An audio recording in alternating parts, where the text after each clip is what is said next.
So happy it's Thursday, right? So happy it's Thursday. Hope you're all having a great day. Whatever you're doing, you're doing good. I hope that you're happy and full of life and liberty, and that freedom is in the air all around you. Here in here in northern Israel, it's relatively quiet at the moment. Thankfully, the so-called ceasefire is relatively holding. Of course, it doesn't mean it's holding 100% because, well, there are still occasional issues affecting it. Skirmishes, firefights, things of that nature have been happening most of the days that it has been in effect. But the moment is holding. And why do I mention that in a video about what the title is, right? And what is the title? Well, the title is Bitcoin versus Fiat as a unit of account. Why is that interesting at all? Well, it may not be interesting to you unless you're into Bitcoin or money markets and you're thinking about the very real possibility that one day Bitcoin may be a standard unit of account for people. Well, I'll tell you this. For many people who have already adopted Bitcoin, it already is a unit of account. But the thing is, for most people, it will never be, since most people will never have any substantial amount of it. And most people don't want to think of their units of account as millionths of a unit, right? Or hundreds of millionths of a unit.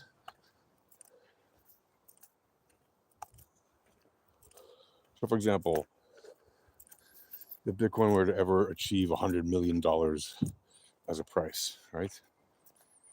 In theory, that would basically mean that the dollar is completely worthless, or if somehow the dollar manages to regain significant strength in its purchasing power, which is unlikely. But if it were to happen, it would mean that, Bitcoin has flipped the dollar and become basically the world reserve currency, in theory. But it is not necessarily so. It may well be, hold on one second, I'll be right with you. It may well be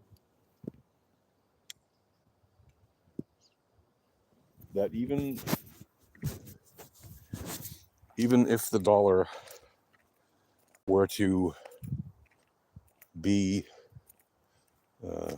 even if Bitcoin were to be priced at $100 million per Bitcoin, the dollar may still be the world currency, right? The world reserve currency, or the global reserve, whatever you want to call it, the reserve currency of the world. Why? Well, because as I explained earlier, they have the most nukes. Bitcoin doesn't have an army. Bitcoin doesn't have any nukes. Bitcoin has hash power. And hash power, as great as it is, cannot physically overtake a nation. Yes, a currency flipping can cause people to rise up and overthrow their government, or, do away with their old financial system, demand changes from the local, from the country's treasury, or what have you, right? But Bitcoin can't invade any nation. Bitcoin can't send airplanes across the world, right? It can pay for things, and it can be used in accounting. But again, if the daily transactions of most people, remain relatively proportional, and over time continue to go up in number as fiat becomes less and less valuable, people are not going to want to have a Bitcoin, not a Bitcoin, a millionth of a Bitcoin, right, like 1% of a Bitcoin, and count in those numeraries. Of course, some people will be very happy. If you have a percent of a Bitcoin and a Bitcoin goes up to $100 million, that means you have $1 million. Okay, but how much is that million going to be worth by the time that happens? Let's say that happens in 30 years, okay? Make you happy, 50 years, okay? 50 years from now, your kid or your grandkid or your great-grandkid is going to have a Bitcoin, they're going to have $100 million. Yeah, they'll be thrilled. Or maybe they'll have a percent of a Bitcoin, they'll have $1 million. Will they be thrilled in 50 years when the dollar has basically been flipped in value, right, by BTC? Will it have any value whatsoever to them to have $1 million at that point? And I would argue, if the dollar is still around in 50 years somehow, then there is very, very little probability that $1 million would be a significant amount of money. Already today, $1 million isn't even enough to buy a house in many places. Yeah, of course you can still buy a house, or even 2 or 3 or 4, or maybe more in many places. I mean, there's people who buy houses for far less than $100,000. It just depends where you are, location, and the size of the house and all the other things, right? I mean, there's people who buy houses for like 10 grand today, even less. It just depends on the context. But for most people living in metropolitan areas, as most people do, homes are not getting cheaper. And if you live in a G8 country, good luck buying a home in a major metropolitan area for less than even, at the minimum, a few $100 grand. At the minimum. And in many cases, where a lot of people live, it's easily more than $1 million, right? Even for a 1 or 2 bedroom apartment. Again, it doesn't mean you can't buy a house for far less than that. You sure can, with many more bedrooms and everything else, but you're not going to be in the middle of a big city, right? I'm just taking big cities as an example, because that's where most people actually live.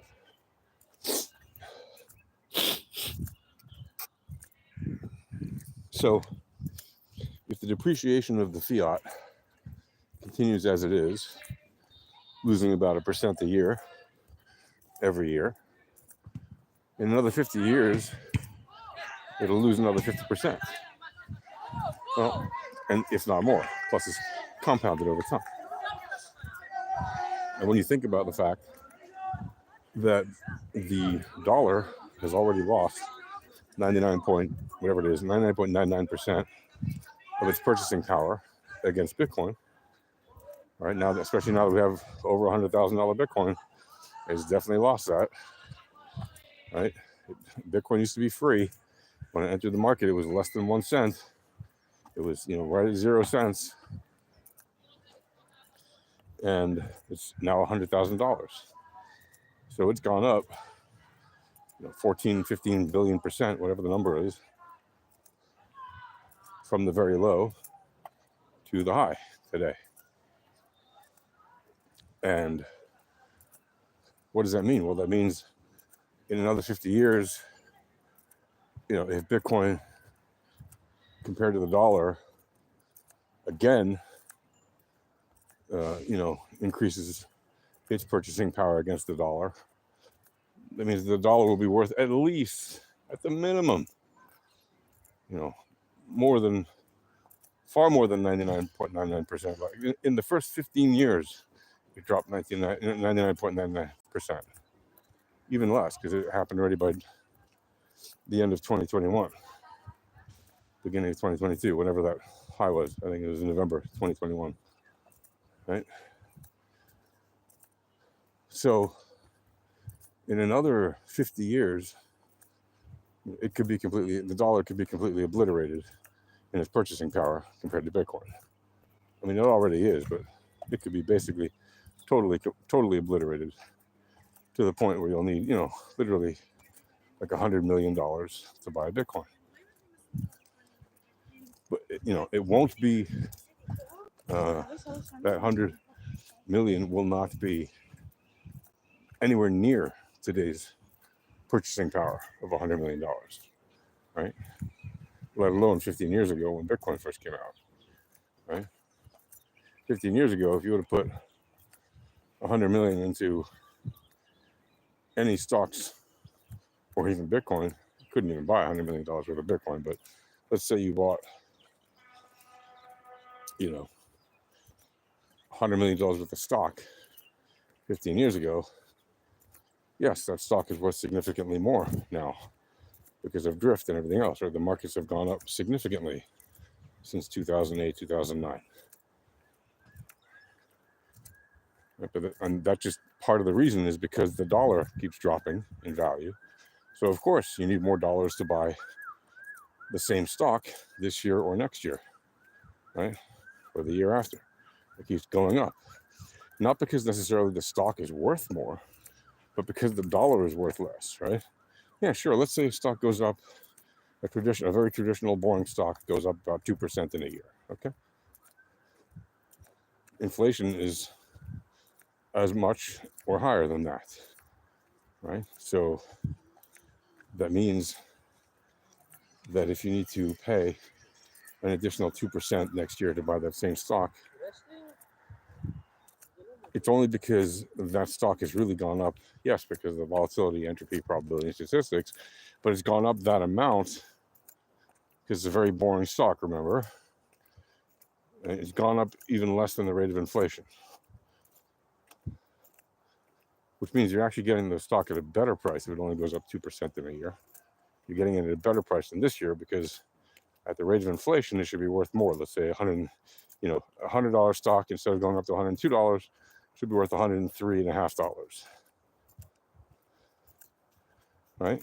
So even if it were to go up at the rate of inflation, 3.5% in a year, almost double the amount of a very boring stock.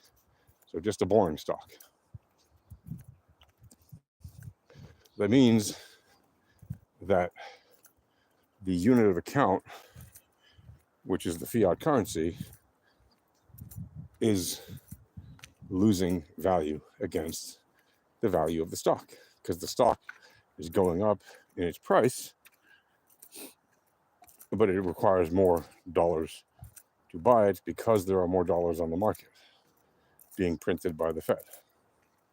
And this is true for any fiat currency where there's some kind of federal reserve or central bank that decides how much to print and distribute to the banks and huge companies and all that stuff. So what does that mean for using Bitcoin as a unit of account instead of fiat? Well, look, as long as people are still buying things with their dollars, going to the grocery store. When I say with their dollars, I also mean yen or euro or pound or shekel or yuan or whatever, fiat, right? If people are still going to the grocery store and paying for things in fiat today, as they have been for the past, almost 100 years now on fiat, it means there's a very high probability that people will continue to do that for almost another century. Now, will that actually happen? Well, there's a very high probability that won't happen, actually, because once you've lost so much buying power and nations have so much debt as they do, and debt is a matter of credit and debit, and it's how economies synthetically grow, right? People borrow more, spend more, pay more for things, and have bigger and bigger debts over time. And the amount they have is based on the amount of credit they have, and the amount of credit they have is based on how reliable they are at paying their debts. Okay, a lot of that has to do with, do they have a reliable job? Are they making a steady income? Is their income growing year by year more than the cost of living, etc.? And all that piles on, but still the dollar, the fiat is used, right, as the unit of account. Again, partly it's because the numeraries, right, the numbers used to do the accounting are relatively straightforward. $1 gets you one thing, €1 gets you whatever, 1 yuan or whatever it is, whatever the normal accounting, 100 yuan, gets you a certain amount of oranges at the local market in China or whatever. 100 yen gets you a certain amount of a cookie in a store in Japan, right? The normal unit prices are much easier when they're not measured in millionths of a unit. So that's why it's very important to keep in mind the Bitcoin versus fiat as a unit. Right? Are we likely to see Bitcoin not just overtake the dollar, but be used as the standard unit of account? I honestly would argue it's not very likely anytime soon until a different unit of account is used for Bitcoin, which can be, or until some other crypto that's tied to it or is somehow related to it, like Litecoin, for example, goes up in price a bit more, but not too much,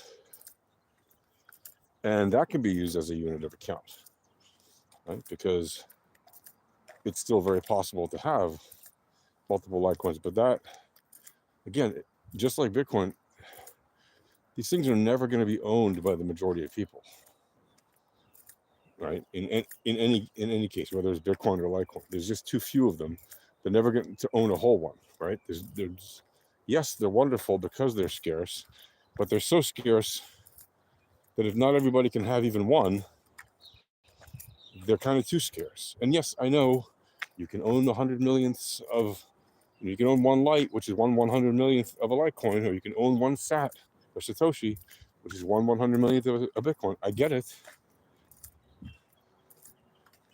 But when people look at their balance, they don't want to see you have 0.000006382 or whatever, right? They don't want to see that. They want to see whole units. And I know it sounds very petty and dumb, and I agree. In many ways it is.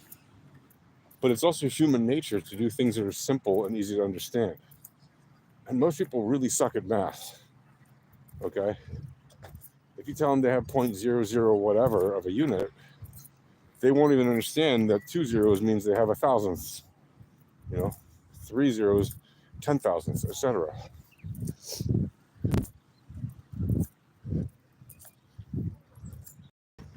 So keep that in mind. Like the likelihood of the leading cryptos being the unit of account without changing the way we address those units of account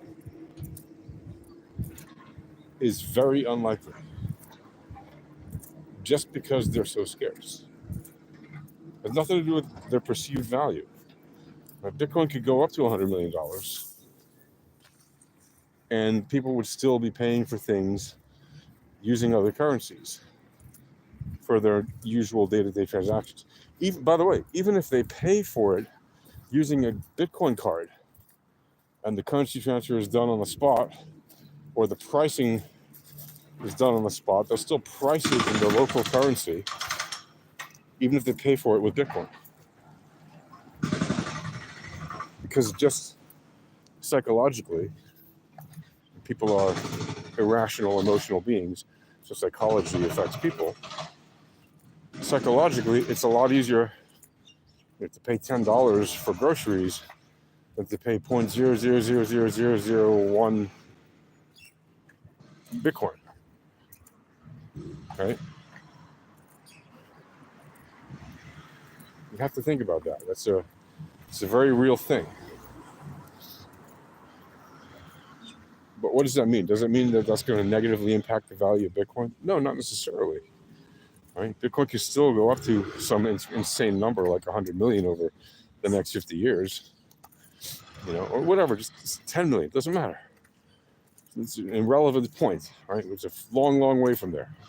So the 100 grand now, still a lot of money, but clearly not enough to flip Bitcoin into being the global reserve currency.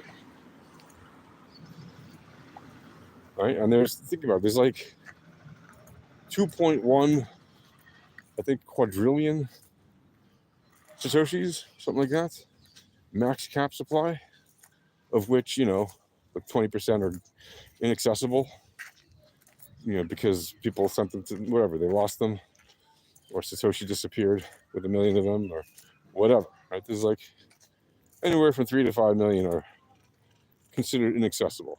Just call it 20%, okay? Means 1 in 5 Bitcoin are gone.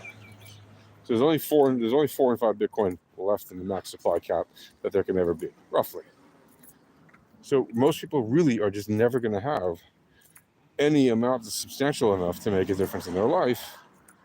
And certainly, if they have to think about it as a 0 with a decimal followed by, 3, 4, 5, 6, 7 more zeros, or 2, or even 1, right? People instinctively want the whole pie, not just a slice of it, when it comes to, accumulating wealth. And again, I know, look, there's REITs where people buy a fraction of a house to be real estate investors. Fine. But it's not the same thing, because you're not going to the grocery store and paying for your lunch or your, groceries with shares of your REIT. You might be paying with dividends from your REIT, but those units of account that you get paid with, if you're investing in dollars, you're going to be getting dollars for it. And they're not going to give you $0.00001 as your dividend. Right? They're paying you in dollars and cents. So, anyway, just some food for thought, so that you're not left wondering what happens if Bitcoin flips the dollar. How would do our accounting? Well, look, the software exists to do the accounting with the Bitcoin. Obviously, every time you exchange Bitcoin for your currency, whatever it is, right, the accounting is already being done, right? And there's the accounting that shows it at the time of the transaction, and the accounting that shows it currently, right, in its value. So you see the difference over time. So it's not like the software doesn't exist. It's not like the tech doesn't exist to maintain the books easily. But the books have to be made visually, first of all, in a way that is simpler for most people to understand, and that most people will understand and will actually take to. So they'll need to see multiple units of things, right? So if you broke up the system or change it, where instead of showing you have, 0.0005015 Bitcoin, it would show you the number of Satoshis that you have, and you would count in that. And if we have to count further, centisatoshis and millisatoshis and gigasatoshis and all that stuff, nanosatoshis, right? So that we have more ways of knowing how small or how large the account value is in a way that's easy for most people to understand. And that's going to take a lot of effort because people have been so used to hearing the word Bitcoin, even if they don't have any, for the past 15 years, they're going to have to switch to Satoshi. If anything, that will be a potential unit of account, since there are quadrillions of them, right?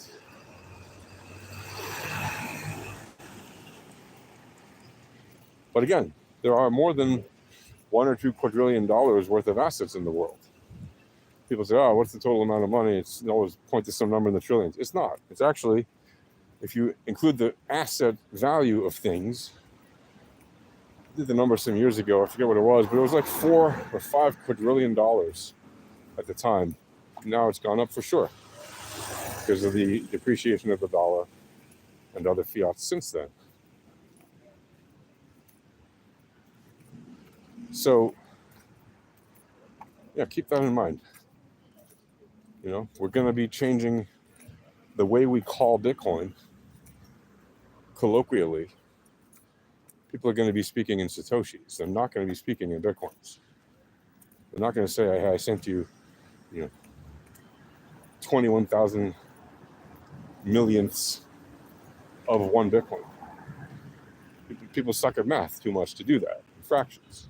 And it's fine. It's not a reflection on people being, dumb or anything. They're not. I mean, well, who knows? Maybe on universal scale we might be, but, humans are still the sentient being on Earth. And we're capable of many things. It's just that a lot of people aren't so very good at fractions, It's hard for them. Okay. And they never bothered to learn it well in school. Okay. Happens. Even decimals, right? But they're, much more capable of thinking of whole units. So again, that's why I think that we're going to see people using Satoshis in the day-to-day conversation in terms of what they're paying for things. That, if anything, is what will happen when Bitcoin flips the dollar.